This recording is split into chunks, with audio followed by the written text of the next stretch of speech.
Well, ladies and gentlemen, here we are. As you can see, I am just shy of 50,000 kilometers on this, the day before my second anniversary of owning this car.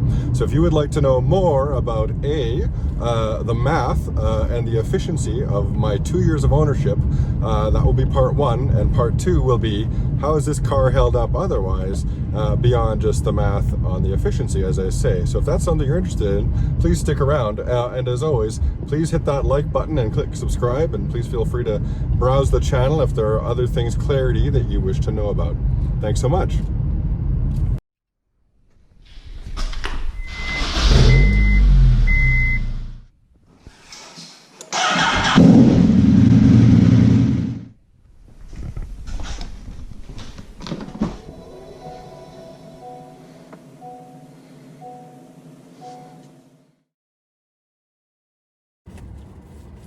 So for those of you who've been watching the channel for a while, certainly I thank you for that. And you may recall that I did a first year summary that did include math because like you, or presuming like you, I'm curious as heck as to just how cheap this thing was to run. So briefly, in my first year, I went just about 22,000 kilometers.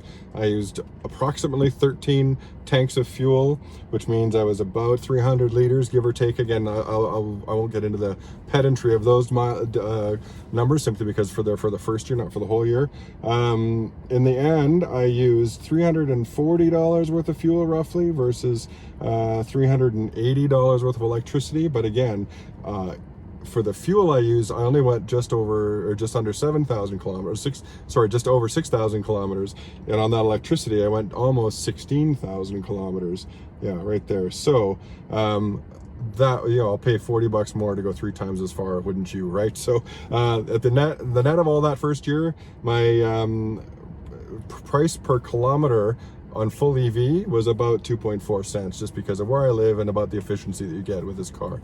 Contrast that with fuel. Now this car it does very, very well compared to other non-hybrid cars. So I did about 5.5 cents per kilometer, which is, again, give or take, that this thing does about 5 liters per 100 kilometers. At least it did the first year that I owned it, because of the trips I took. That's pretty phenomenal. So let's move on to the full end of 2 years summary of where I've been. Again, 50,000 kilometers I'm using, even though I'm 101 kilometers short of that. I could drive around, but I'm not going to. I will take a picture of it though, for you folks that care.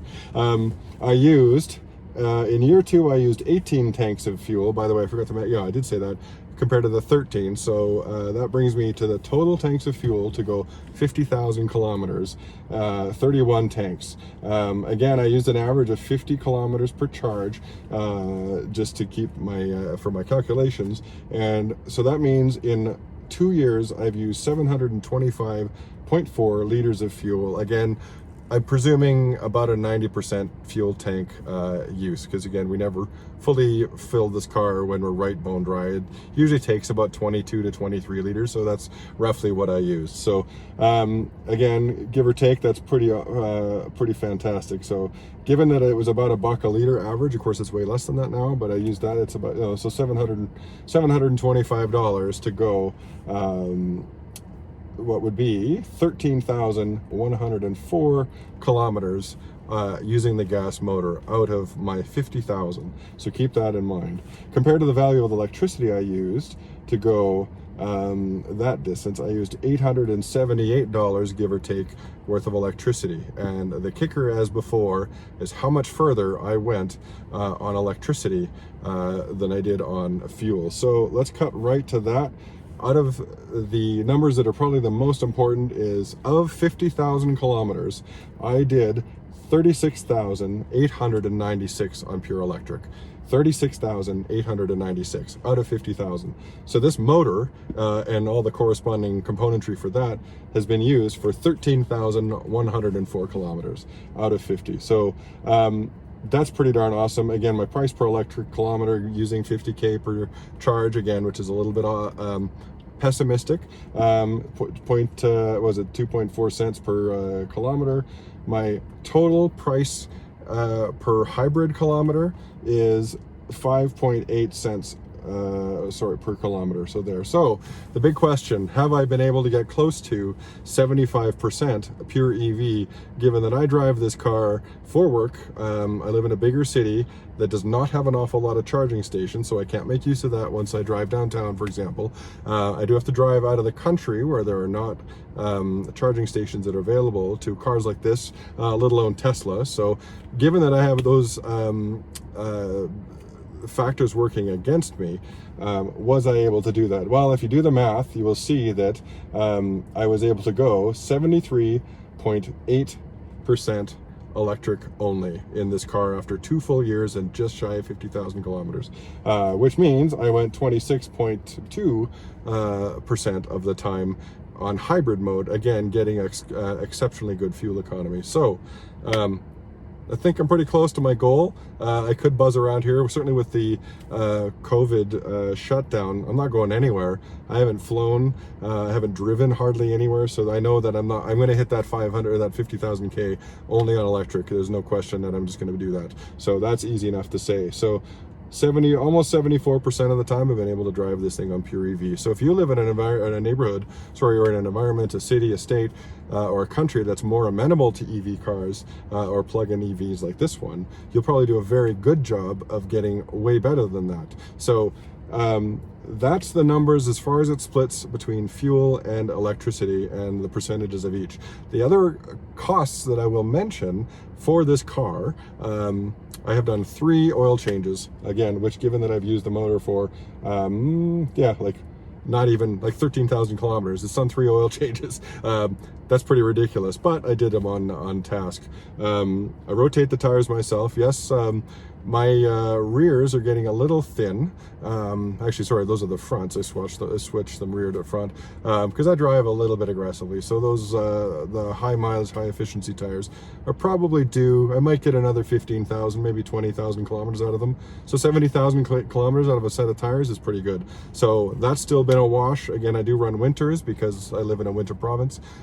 So that does mean you have to pay a little more for that, but it means you spread the wear of those tires or that cost over a longer period of time. So again, 3 oil changes, which I did myself, but if you didn't, you can do the math there. I did spend $159 whole on the brake inspection. So that's the only time I've actually taken this thing into the dealer, and it still has a year's worth of warranty left. So I'd say from a math standpoint, that's pretty darn good.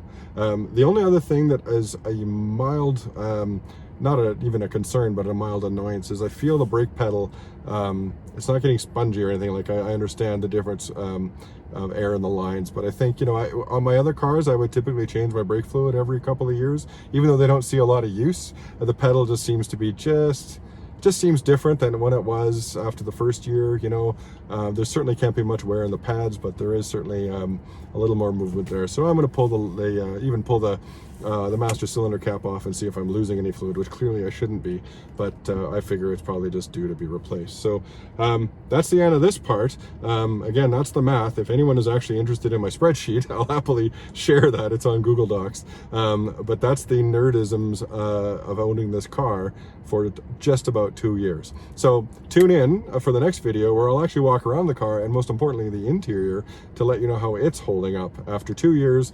50,000 kilometers, and 3 kids worth and 2 hockey seasons. So stay tuned for that, folks. And as always, if you've made it this far, I always appreciate every watch second, every like, every subscribe. And I certainly hope through all of this COVID nightmare that all of you are doing just fine. One quick note, I'm actually positive for it. I happen to be traveling a place in Canada where there was an outbreak. I've been fine. I've sequestered myself from everything. I'm just on the outside of getting better. So if you happen to get it, I certainly hope you don't, but if you do, it's worked for me, and may the same be for you. And honestly, let's just all get through this together. All the best, my friends. May you all be healthy and happy, and look forward to seeing you in the next video. Take care.